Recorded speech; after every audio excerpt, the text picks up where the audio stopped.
নমস্কার, পরিক্রমণ বৃত্তান্ত ইউটিউব চ্যানেলে আপনাদের সবাইকে স্বাগত জানাই। আশা করি সবাই ভালো আছেন। অনেক দিন পর আপনাদের কাছে আবার একটি নতুন ভিডিও, নতুন ইনফরমেশান নিয়ে আজকে এসেছি। আজ ভীম একাদশী বা ভৈম একাদশী বা জয়া একাদশী। আজ গ্রাম বাংলার একটি বিশেষ উৎসব হলো ভীম পূজা। এই ভীম পূজাকে কেন্দ্র করে মেতে উঠেছে আজকের পূর্ব বর্ধমান জেলার হুগলি জেলার ঘেঁষা পূর্ব বর্ধমান জেলায় অবস্থিত মহিষগড়িয়া গ্রাম। সেই মহিষগড়িয়া গ্রামের আজকের ভীম পুজোর ভিডিও আপনারা দেখছেন। এই ভীম একাদশী বা ভৈম একাদশী হল মাঘ মাসের শুক্ল একাদশী, যা দক্ষিণবঙ্গের বহু প্রচলিত একটি গ্রাম্য রীতি। এই ভীম একাদশীর ব্রত মহাভারতে পঞ্চপাণ্ডবের অন্যতম দ্বিতীয় পাণ্ডব হলেন ভীম। তার সঙ্গে এই একাদশীর কী যোগসূত্র রয়েছে সেটি একটু বলি। যখন পঞ্চপাণ্ডব যৌতুগৃহে দহনের পর আর্যাবর্তের বিভিন্ন বন বনান্তরে ঘুরে বেড়াচ্ছেন, সেরকমই এক স্থানে তারা যখন মাতাকে নিয়ে এসেছেন, সেই সময় পড়েছে মাঘ মাসের এই শুক্ল একাদশী। হিন্দু ঘরের বিধবা কুন্তী মাতা সেই একাদশী করবেন, কিন্তু প্রচণ্ড শৈত্যের কারণে তিনি স্নান করতে অসুবিধা বোধ করছেন বা শীতের জন্য তিনি ঠান্ডা জলে স্নান করতে পারছেন না।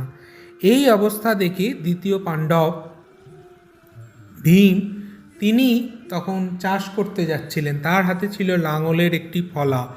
সেই ফলাটিকে তিনি প্রচণ্ড উত্তপ্ত করে জলে ফেলে দেন শ্রীকৃষ্ণকে স্মরণ করে, এবং মুহূর্তের মধ্যে সেই জল গরম হয়ে যায় বলে কিংবদন্তি। সেই থেকে বলা হয়, বরুণ দেবের কাছে তিনি প্রার্থনা জানিয়েছিলেন যে এরপর থেকে যেন শীতের প্রাবল্য কমে যায়। তাই বলা হয় ভীম একাদশীর পর থেকে গ্রাম বাংলায় শীত কমে যায়। সেজন্য এই ভীম দেবতা যিনি রয়েছেন, ভীম দ্বিতীয় পাণ্ডব হলেন ভীম। সেই ভীমের হাতে এক হাতে রয়েছে গদা এবং আর হাতে রয়েছে লাঙলের ফলা। যেহেতু এই লাঙলের ফলাকে কেন্দ্র করেই এই ভীম একাদশীর ঘটনা, তাই তার হাতে রয়েছে সেই লাঙলের ফলা। তাই গ্রাম বাংলার বিভিন্ন জায়গায়, বিশেষত হুগলি, হাওড়া এবং মেদিনীপুরে, বিশেষত মেদিনীপুরে এই উৎসবটি বেশি পালন করা হয়ে থাকে। গ্রাম বাংলায় মাতৃভক্ত দ্বিতীয় পাণ্ডব ভীমের নামে স্মরণ করে এই একাদশী পালন করা হয় এবং স্থানে স্থানে ভীম পূজা করা হয়ে থাকে।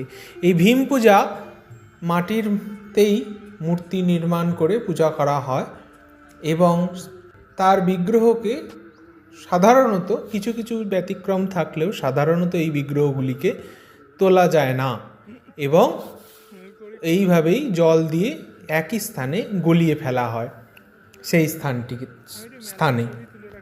এই ভীম পুজো, মহিষগড়িয়ার এই ভীম পুজোকে কেন্দ্র করে ছোট্ট একটি মেলাও বসেছে, যা আপনারা দেখছেন। পরিক্রমণ বৃত্তান্তের চ্যানেলে এরকম নতুন নতুন ভিডিও আপনারা দেখতে থাকুন এবং চ্যানেলটিকে সাবস্ক্রাইব ও শেয়ার করুন, যাতে সবার কাছে এই ভিডিওটি পৌঁছে যায়। দেখতে থাকুন পরিক্রমণ বৃত্তান্ত এবং সাথে থাকুন পরিক্রমণ বৃত্তান্তে।